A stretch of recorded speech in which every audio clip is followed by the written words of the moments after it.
I remember that day as if it were carved into my memory in the harshest way possible. I was driving with Celeste, my wife, on what was meant to be a simple road trip after visiting her sister.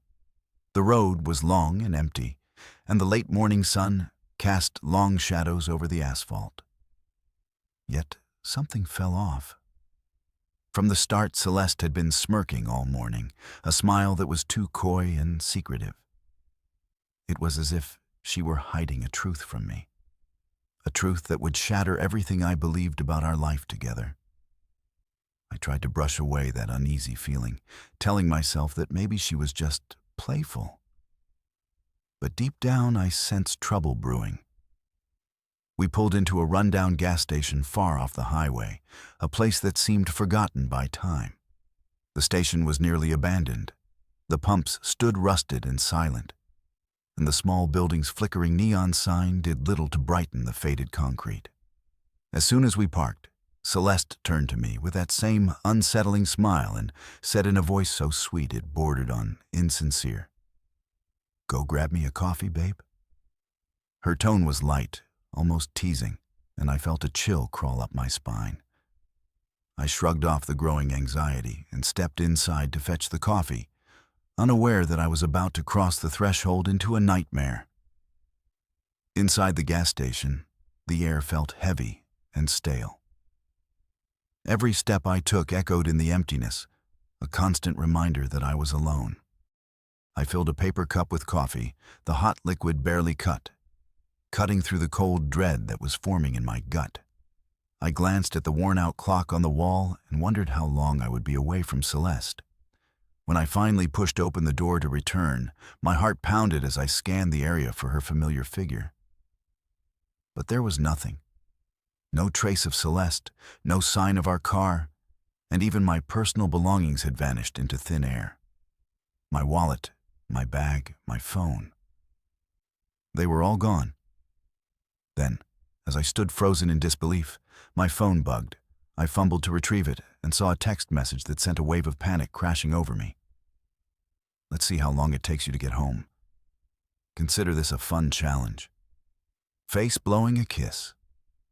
The message was taunting, laced with a cruelty that I had never expected from the woman I once loved.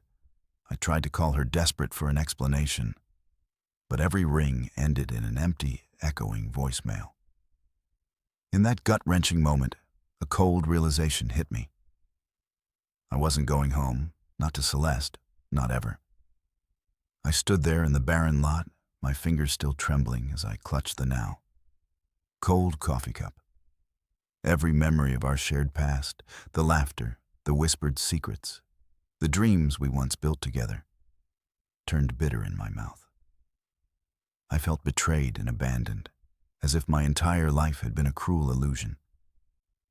The gas station, with its peeling paint and forlorn silence, became a grim symbol of the void Celeste had left behind. I realized that this was no ordinary road trip mishap. I had been set up, deceived by the person I had trusted most, and now I was forced to confront a future filled with uncertainty and heartbreak. The lonely wind stirred the dry leaves at my feet, echoing the chaos in my heart as I took my first step into a life I never chose. A life where every moment would remind me of that fateful abandonment and the betrayal that altered everything forever. I stood there on the cracked PVEM of that desolate gas station, holding a cup of coffee that was losing its warmth as fast as my hope was melting away. The cold metal of the handle dug into my palm, and with every shiver that ran down my spine, I felt the weight of betrayal pressed down on me. I couldn't believe that I had been left in that forsaken place, abandoned not by chance, but by the deliberate cruelty of the woman I once loved. Celeste had always claimed that her harsh methods were her way of teaching me life lessons. But now, in this heart-wrenching moment, her lessons left me broken. I was alone, with nothing but my fading memories and a bitter sense of loss. My thoughts swirled as I replayed every moment of the morning, her sly smile as she told me to fetch a coffee, the way her eyes flickered with secret mischief, and that gut-wrenching realization that I was being toyed with every detail stung like a fresh cut. I recalled the $160 in my pocket from an earlier stop, a meager sum that in any other circumstance might have meant little. But now it symbolized the only remnant of a life that had suddenly been stripped away. My backpack was still in the car, my wallet, my phone, everything I once held dear had vanished into thin air, leaving me with nothing but the bitter taste of betrayal. The desolation of the empty highway around me mirrored the emptiness I felt inside. I stepped away from the counter, my mind reeling, and sought answers in the silence that enveloped the station. Each step felt heavy as I tried to piece together the fragments of my shattered reality. As I walked back to the car, the cold wind whipped through my hair and carried with it echoes of the past, memories of laughter and shared dreams that now seemed like distant illusions.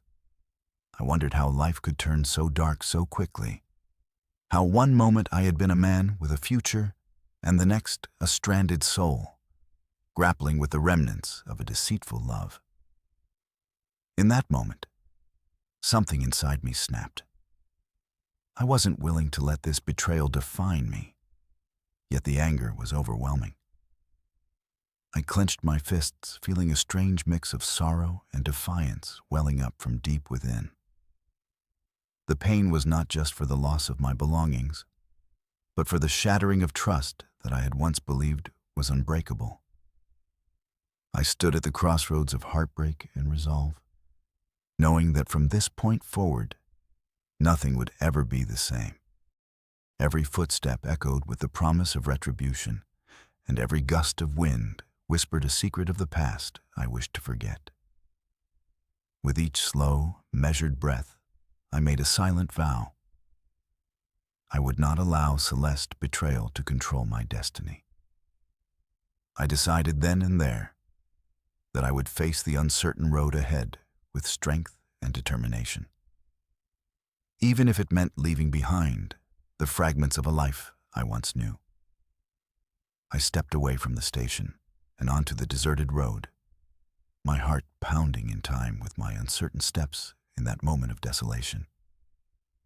As I embraced both the pain and the promise of a future unbound by the chains of deceit, I felt the first stirrings of a new beginning. A beginning that, while steeped in sorrow, would forge a path toward a life defined not by betrayal, but by resilience and the hard one. Lessons of a broken heart. Every mile I took became a silent testament to the fact that, even in the darkest moments, the human spirit can find a way to fight back and rebuild from the ruins of a shattered past. I still remember the moment when despair turned into a reluctant hope, as if the universe itself was giving me a chance to start over. I dialed the number of the one person who had always cared for me, even when Celeste had pushed everyone away, my sister-in-law Helen. It was strange how fate worked. Celeste had cut her off long ago, saying Helen was a bad influence, but I knew better. Helen answered on the second ring, her voice warm and steady, filled with concern, and a quiet determination. "What happened?" she asked, and I could sense the worry in her tone. Even before I explained the chaos at the gas station, I told her everything. How Celeste's smirk had hinted at hidden plans, how I had been sent to fetch coffee, and how I returned to find that our car, and all my belongings had vanished without a trace. The silence on the other end of the line was heavy, and for a moment I wondered if I was mistaken, if this was some cruel joke. But then Helen said, "I'll help you. Don't worry." In that single phrase lay a lifeline, a promise of support I had not expected, but desperately needed. Within minutes, she arranged for a bus ticket and even called a local taxi to pick me up. Her swift actions made me realize that, even though Celeste had abandoned me, I was not entirely alone in this battle. The feeling was bittersweet. The warmth of Helen's care contrasted sharply with the cold emptiness left by Celeste's betrayal. Riding in the taxi, I gazed out the window as the world blurred past a mix of open fields, abandoned roads, and distant city lights.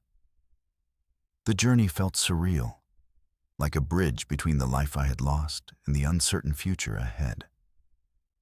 I couldn't help but replay the moments of the morning over and over in my mind. Celeste's unnerving smile, the deceptive calm in her voice, and the sudden void. When I returned to the gas station, each memory was a painful reminder of the trust one had placed in her, a trust that had been shattered beyond repair. I felt as if I were traveling not just through miles of road, but through layers of a life I once knew, peeling away until nothing remained but raw, exposed truth. At the bus station, the atmosphere was modest and bustling, with travelers each wrapped up in their own stories of departure and arrival. I sat on a worn bench, the chill of the place seeping into my bones while my thoughts raced. The bus's engine hummed in the background, a constant rhythm that made me reflect on how life moves forward, regardless of the obstacles that try to hold it back. It was in that moment of stillness that I began to understand the true meaning of a new beginning. This journey was not merely about escaping a painful past, but about reclaiming my own identity, piece by fragile piece. The betrayal that had once defined my existence was slowly giving way to a realization that I was stronger than the hurt, and that there was a future waiting to be built from the remnants of what I had lost. I started to imagine a life where I could rebuild not only my home, but also the parts of me that had been broken. I thought of a small workshop where I could restore old houses of a modest life, filled with honest work and simple pleasures. The idea of creating something meaningful from the debris of my past filled me with a cautious optimism each mile on the bus.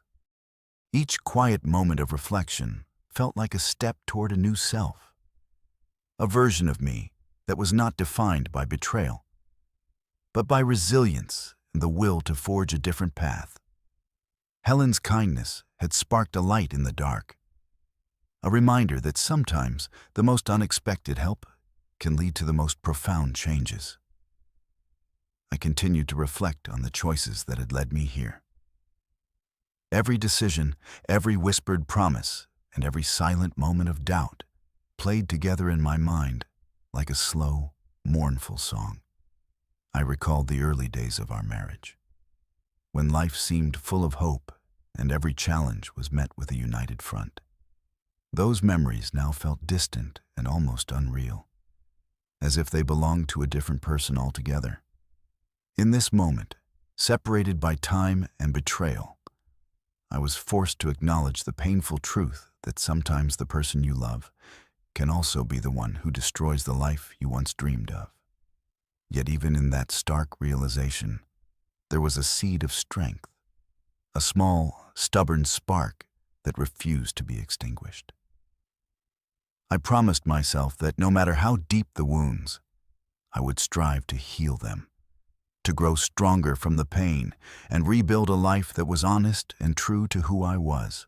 With every heartbeat, I felt the layers of my past begin to peel away, revealing the raw potential of a future that was waiting just beyond the horizon. The journey ahead was daunting, and I knew that the road to recovery would be long and filled with unexpected twists. Yet as I sat in that bus station, surrounded by strangers who carried their own stories of loss and hope, I felt an overwhelming sense of possibility.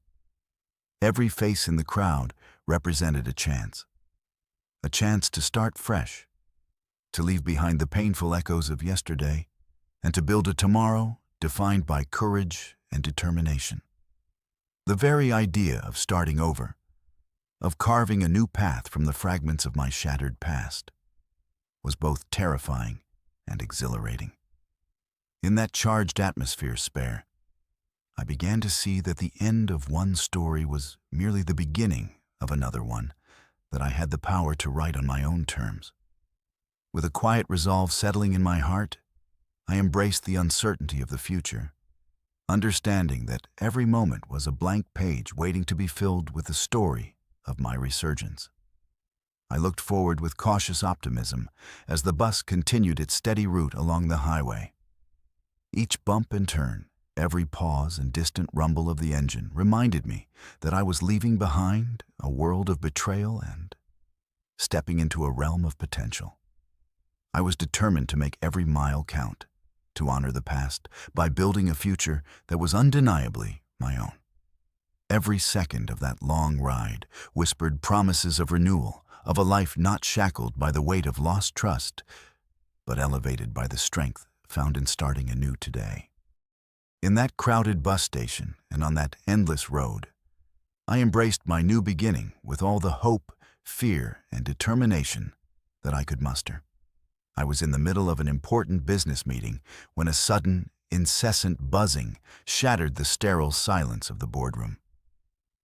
My phone, which had been stowed away in my suit pocket, erupted with notifications. One after another, I glanced at the screen and my heart sank. There were 39 missed calls. The numbers were unfamiliar, most of them shrouded in mystery. Yet 3 of them were from Helen. I knew that voice all too well. Panicked, urgent, and laced with emotion, I excused myself from the meeting, leaving behind the cluttered table and the half-finished sentences of my colleagues, and stepped into the cool corridor. With shaking fingers, I pressed play on the first voicemail.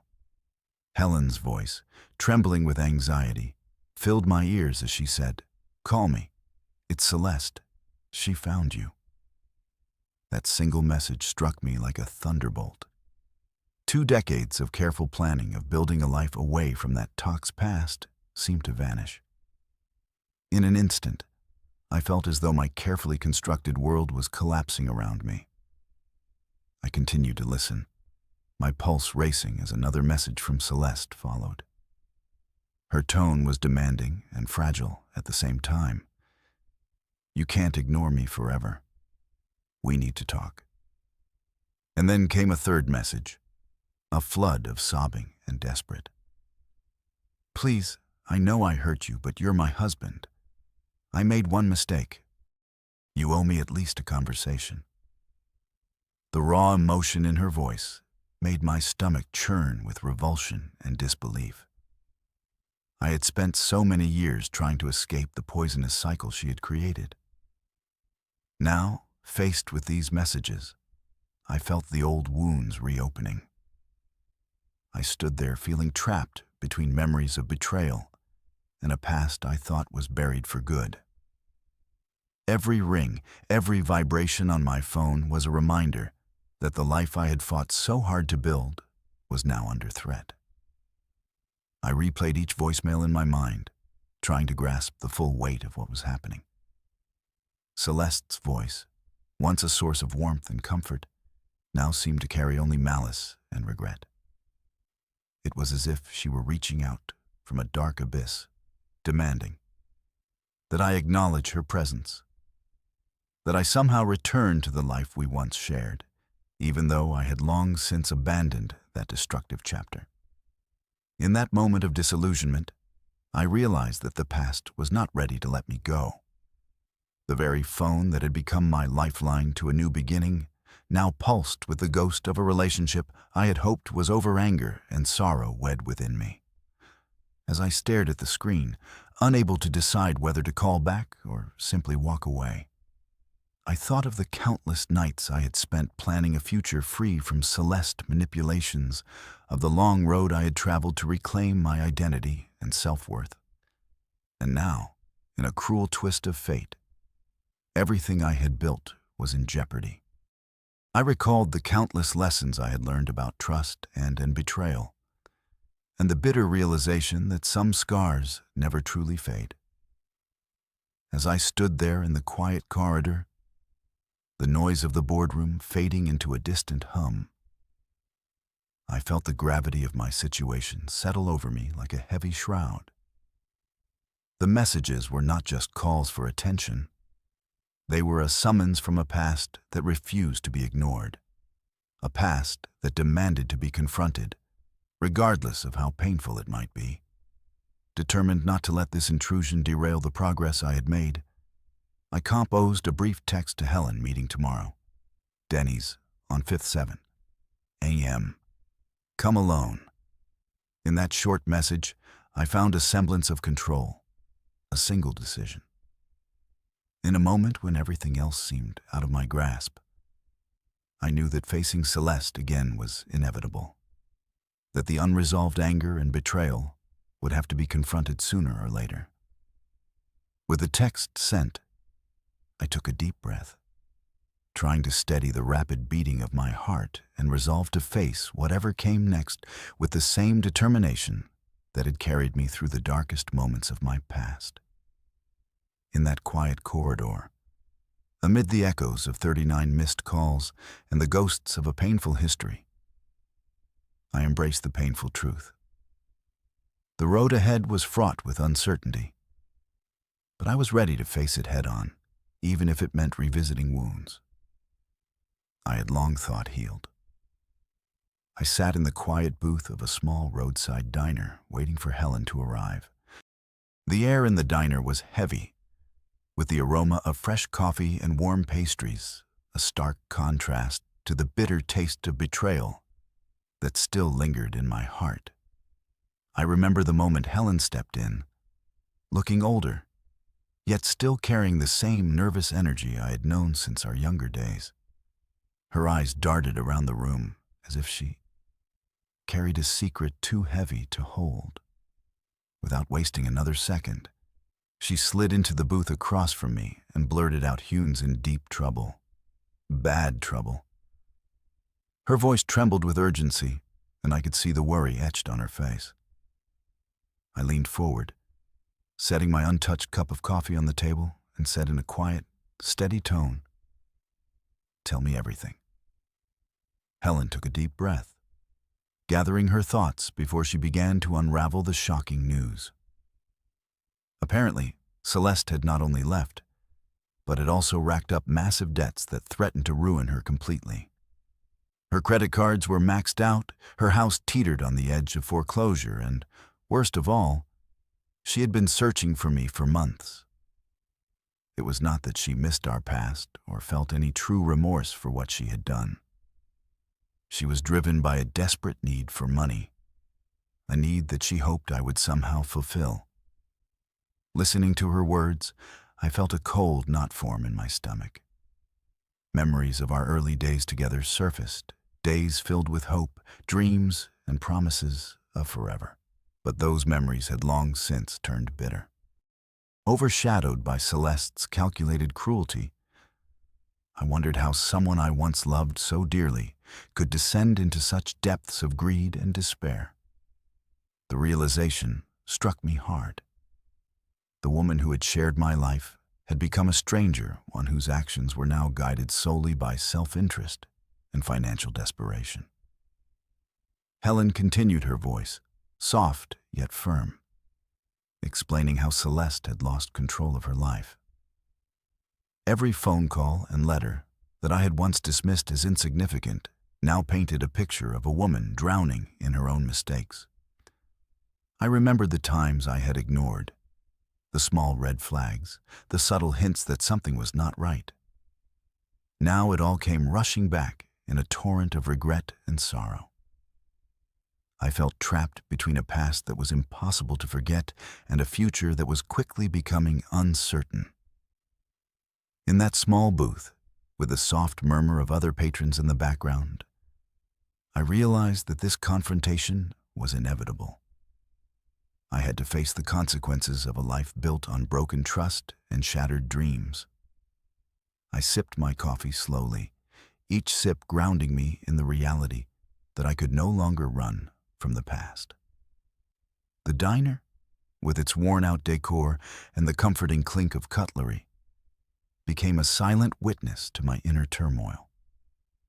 I had no desire to see Celeste again, yet the ties of our shared history were too strong to sever completely. As Helen finished her account, I could feel the weight of her words pressing down on me.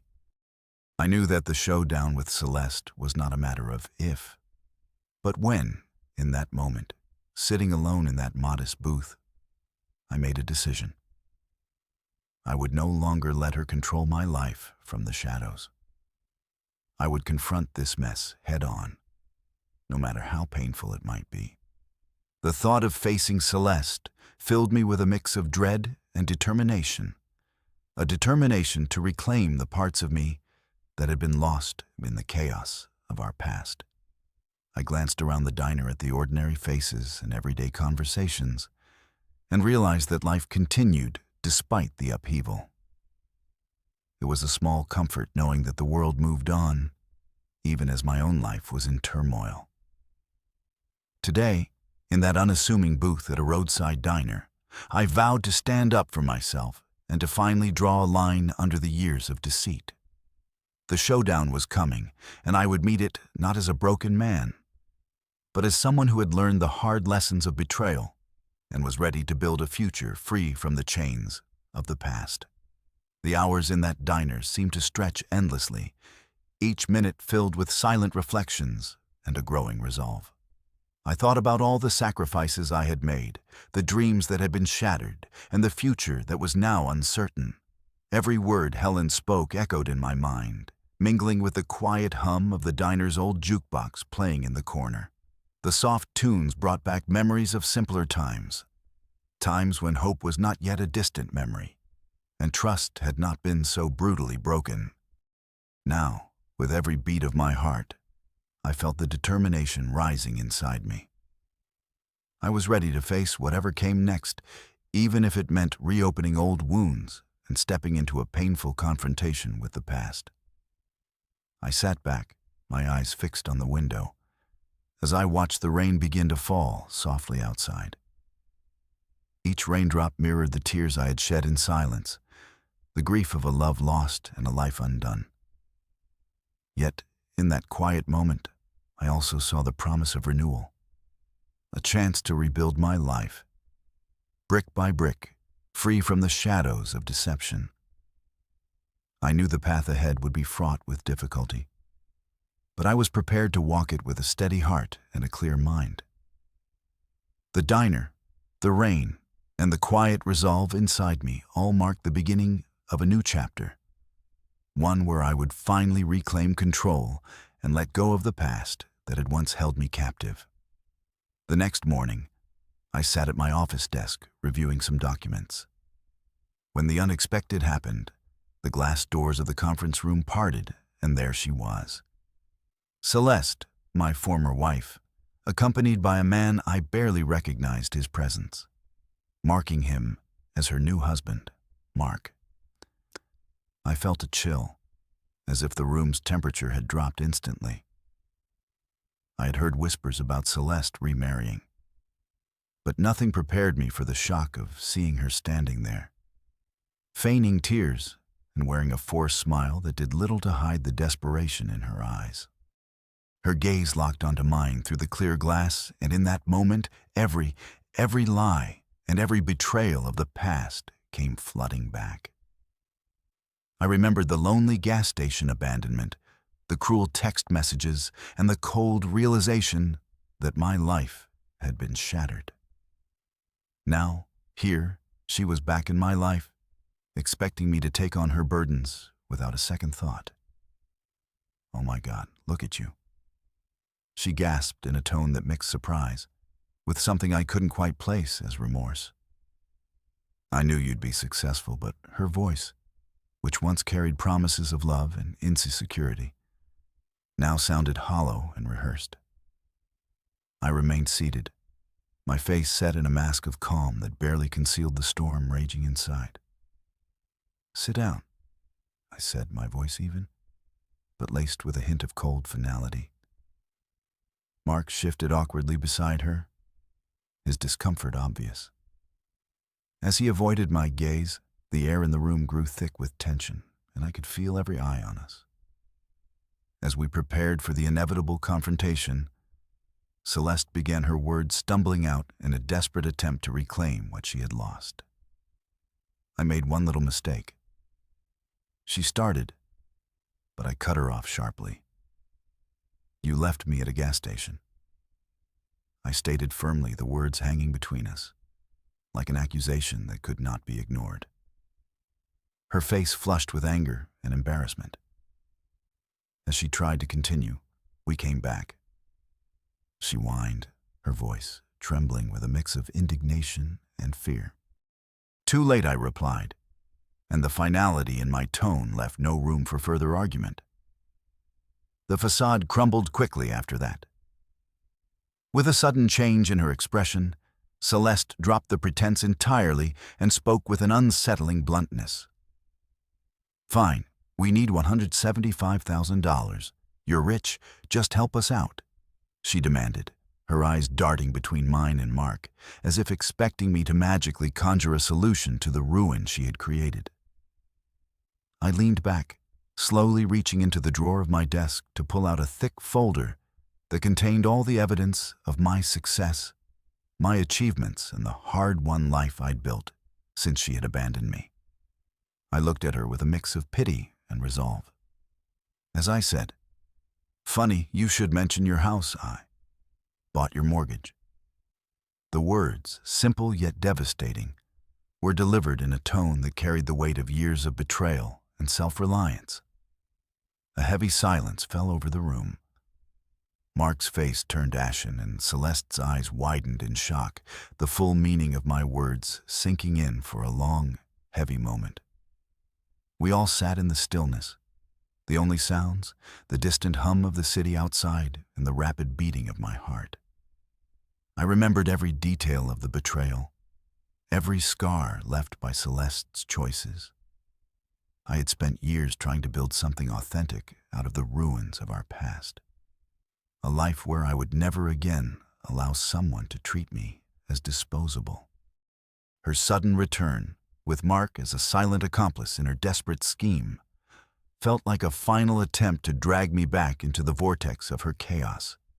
My mind raced as I thought about every promise she had broken, every hope she had shattered. I had learned that trust is a fragile thing, easily broken by lies and selfish desires. Now, faced with the tangible consequences of her actions, I realized that some wounds run too deep to ever truly heal. The documents in the folder were not just pieces of paper, but symbols of my hard work, resilience, and the stark contrast between the life I had rebuilt and the toxic past I had left behind. I could see the fear in Mark's eyes as he glanced between Celeste and me. A silent acknowledgement that he was caught in a situation beyond his control. Celeste's pleas turned to silent sobs as she realized that her desperate demands were met with an unyielding wall of truth. I felt a sense of liberation in that moment, as if every painful memory was being purged with the finality of my words. The confrontation was not merely an exchange of accusations. It was a declaration of independence, a severing of ties with a life that had long been mired in deceit. As the tension slowly ebbed, I knew that this was the turning point, the moment when I truly let go of the past. I glanced at the clock on the wall, its ticking a steady affirmation of time moving forward, indifferent to the human drama unfolding beneath its gaze. Every second that passed was a step away from the pain and toward a future that I had carefully crafted. A future where my worth was defined by my own hands, not by the demands of a woman who had long ago abandoned loyalty. For convenience, in that silent aftermath, as I gathered my papers and steeled myself for the journey ahead, I made a solemn promise to myself. I would never allow the past to dictate my future, and I would ensure that the lessons learned from this confrontation would serve as the foundation of a new chapter in my life, a chapter marked by clarity, strength, and an unwavering commitment to self-respect. I left the room that day with a sense of finality, knowing that, while the scars of betrayal might never fully fade, they would serve as constant reminders of the resilience and determination that had brought me to this moment of liberation. I never imagined that the fallout from that fateful confrontation would leave such a deep scar on my soul. In the weeks after Celeste and Mark had confronted me, I found myself caught between memories of a painful past and the uncertain hope of a future I was forced to rebuild alone. Every day felt like walking through a dense fog where every step stirred up old memories of betrayal and heartbreak. I would wake up in the quiet of my empty home, the silence around me echoing the loss of the life I once thought we had shared. The images of that lonely gas station, the cold text messages, and the bitter exchange in my office replayed in my mind relentlessly.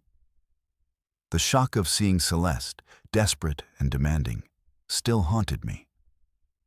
I could not shake the feeling that everything had collapsed into a void where trust and love no longer existed.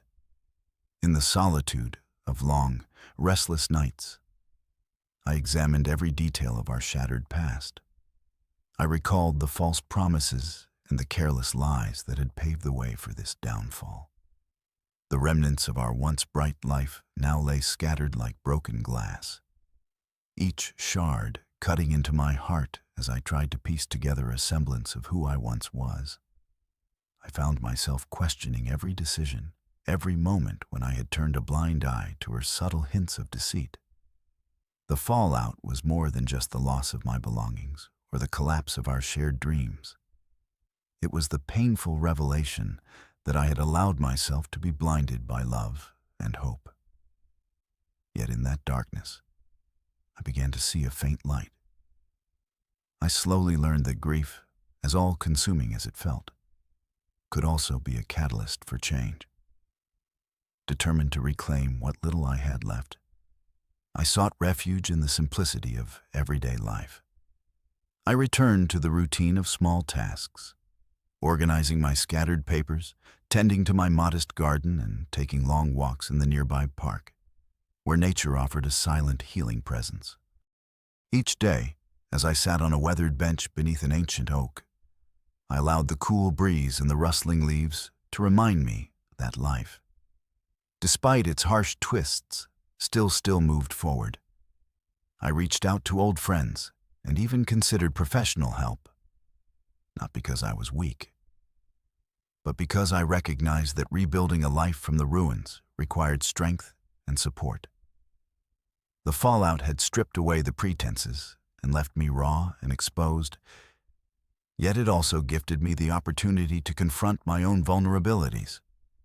I began to understand that true recovery was not about forgetting the past, but rather learning from it, accepting that the pain was a part of my story, while refusing to let it define my future.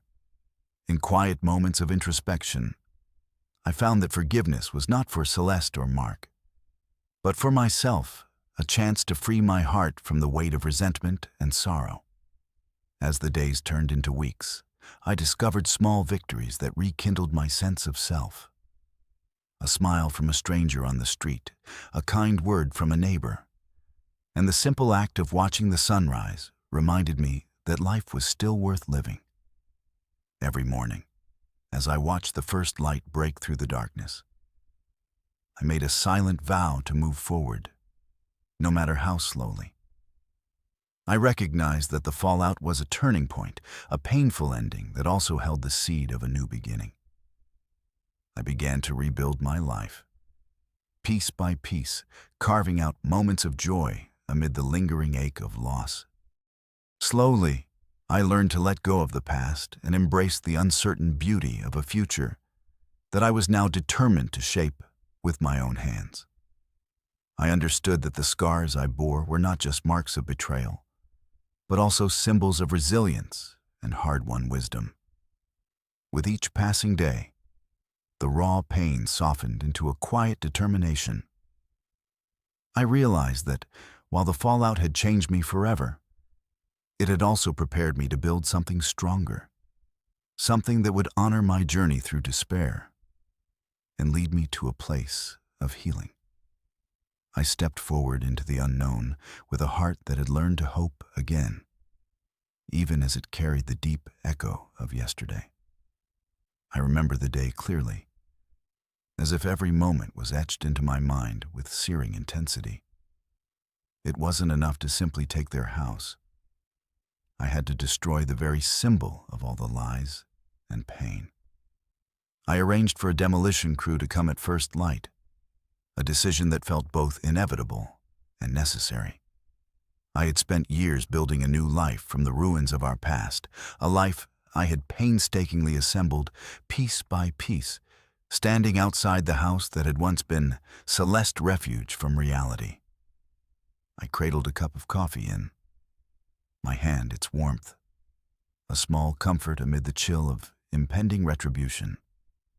The house, a crumbling monument to the betrayal and neglect that had defined our past, seemed almost to tremble under the weight of its own history. In that moment, I realized that this was not merely about revenge. It was about delivering justice. For the years I had suffered in silence for every shattered hope and every lost dream, I watched as the demolition crew set to work their heavy machinery, rumbling like the beating of a furious heart. The sound of metal crashing against concrete filled the air, a relentless percussion that drowned out the echoes of my own thoughts. Each strike, each burst of dust and debris felt like a cleansing force, a final severance of the toxic ties that had bound me to a painful past. Helen stood nearby, her eyes filled with a mixture of sorrow and quiet approval, as if witnessing the collapse of that house meant witnessing the fall of an old destructive order. I could see in her gaze that she too recognized the symbolic significance of this act. For me, it was not an outburst of uncontrolled rage, but rather a measured, deliberate step toward reclaiming my future. Every broken brick, every splinter of wood, represented the shattering of a life I had once known, a life where I had been manipulated, used, and ultimately abandoned. The demolition wasn't performed in haste. I had meticulously planned every detail, ensuring that each moment of destruction would mark the end of an era defined by deceit and betrayal. As I stood there, the steady hiss of hydraulic presses and the thunder of collapsing walls combined to form a symphony of finality. I felt an odd mixture of relief and melancholy, a recognition that the destruction of the house was also the destruction of a chapter of my life I had been forced to close. I sipped my coffee slowly, the bitter liquid matching the taste of the past. I was determined to leave behind. The crew worked methodically, their actions precise and unyielding, mirroring the resolve that had grown within me over the years. In that space, between the sound of demolition and the silence that followed each collapse, I heard the echoes of every whispered promise and every lie that had been uttered under that roof. Now, as the structure began to crumble into irretrievable rubble, I felt a strange liberation. The house, a physical representation of the false love and broken trust one had once known, was finally being reduced to dust. I could see Celeste's face in every shattered fragment, a painful reminder of a woman who had promised everything and delivered nothing but heartache. And as I stood there, I realized that it wasn't merely the house that was burning down. It was the last vestige of a past that had kept me captive for far too long. Mark's angry departure had already signaled the end of an era. But this final act of demolition was my declaration that I would no longer be tethered to memories of betrayal. In that raw, unfiltered moment, I found the strength to embrace a future free from the toxic remnants of what once was. The ground trembled beneath the falling debris, and with each collapse, I felt the weight of regret and sorrow lifting off my shoulders. I knew that the journey ahead would be long and fraught with its own challenges. But the ruin of that house gave me the courage to believe that I could rebuild my life on my own terms. As the dust settled in, the echoes of destruction faded into an eerie silence. I felt an overwhelming sense of finality. The act of burning it all down was not driven by a desire for petty revenge, but by a deep, abiding need for justice. A justice that would allow me to move forward unburdened by the ghosts of the past in that silence, punctuated only by the roar of machinery and the whisper of the wind. I vowed to never again allow myself to be defined by the cruelty of another.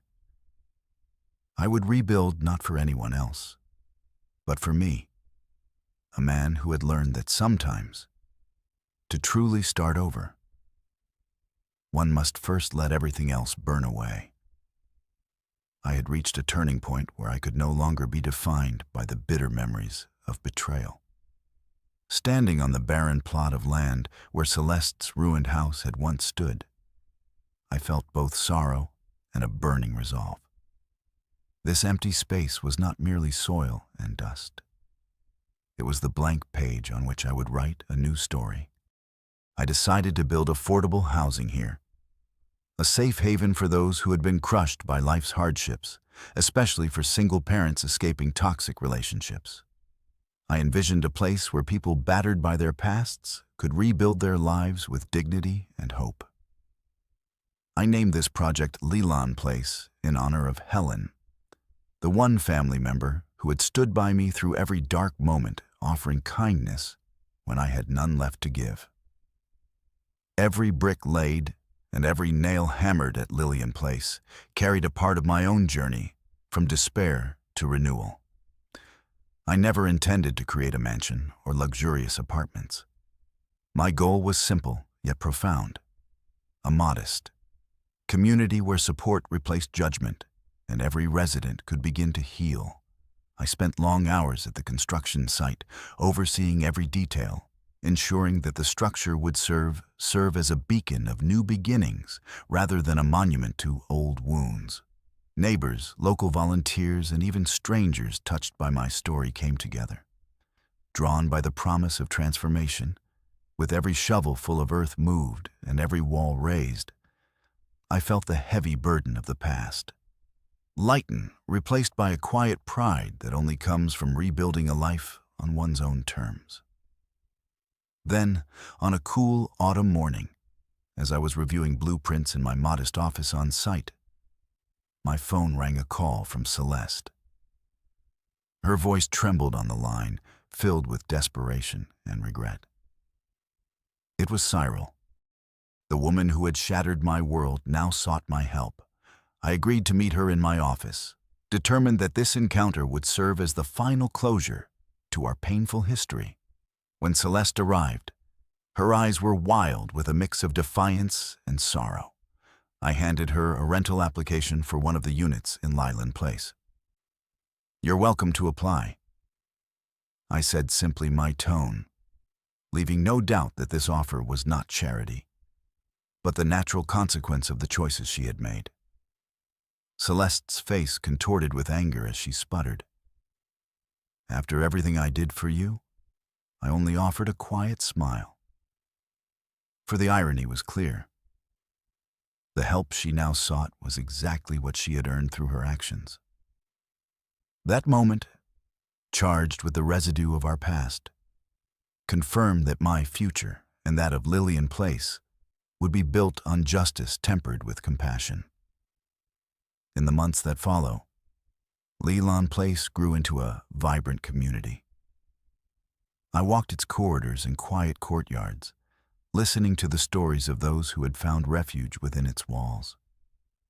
I heard tales of hardship and survival, of hope rekindled in the face of overwhelming odds. Each new resident brought their own scars, and yet together they formed a tapestry of resilience that inspired me daily. Their laughter, quiet conversations, and the determined look in their eyes reminded me that from the deepest pain, beauty could still arise. Every time I saw a child running freely or an elder sharing wisdom with a neighbor, I knew that the journey from despair to hope was possible. Not just for me, but for all who had ever been cast aside.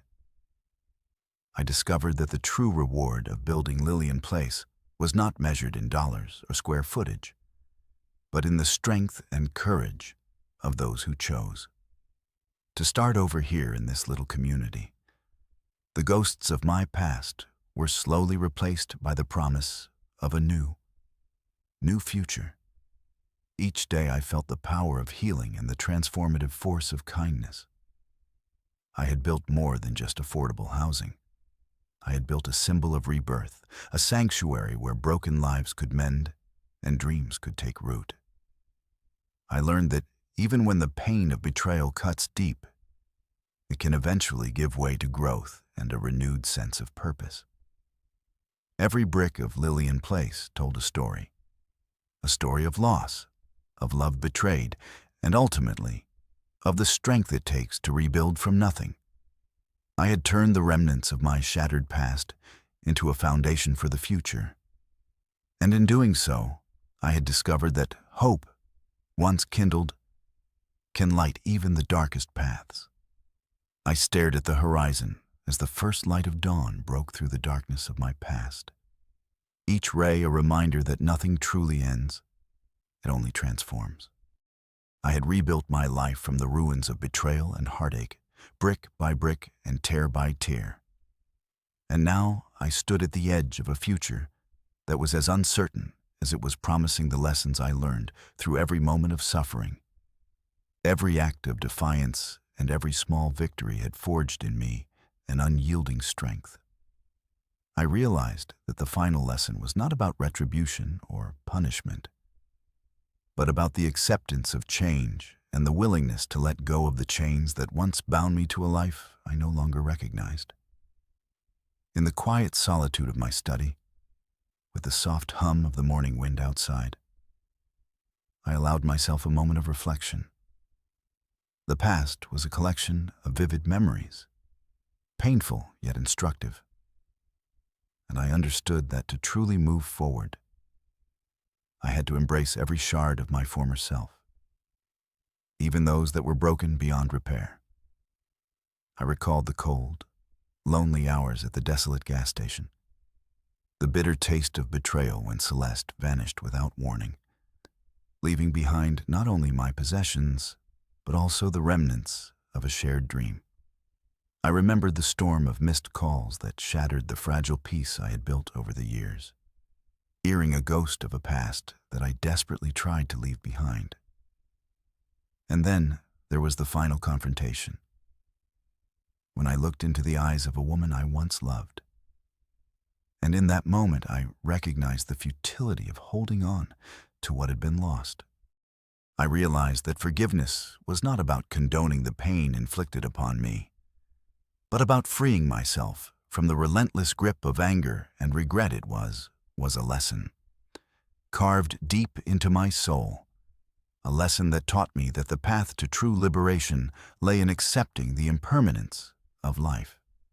Every decision I had made, every step I took away from the darkness, was a silent promise to myself that I would never allow the past to dictate my future.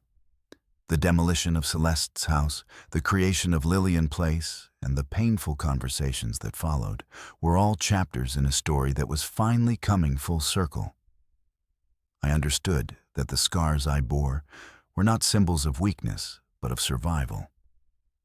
They reminded me that even in the midst of devastation, there could be rebirth, and that every ending paved the way for a new beginning. As I sat there, a gentle smile played on my lips, a quiet acknowledgement of all I had endured and all I had overcome. The world outside was vast and ever-changing, and in its constant motion, I found solace. I resolved that from this day forward, I would live with intention and compassion, never forgetting the trials that had shaped me, yet refusing to be defined by them. I had learned that true strength came from within, and that every challenge, no matter how insurmountable it seemed, was an opportunity to grow in the soft glow of the rising sun. I made a vow to honor my past without letting it shackle my spirit.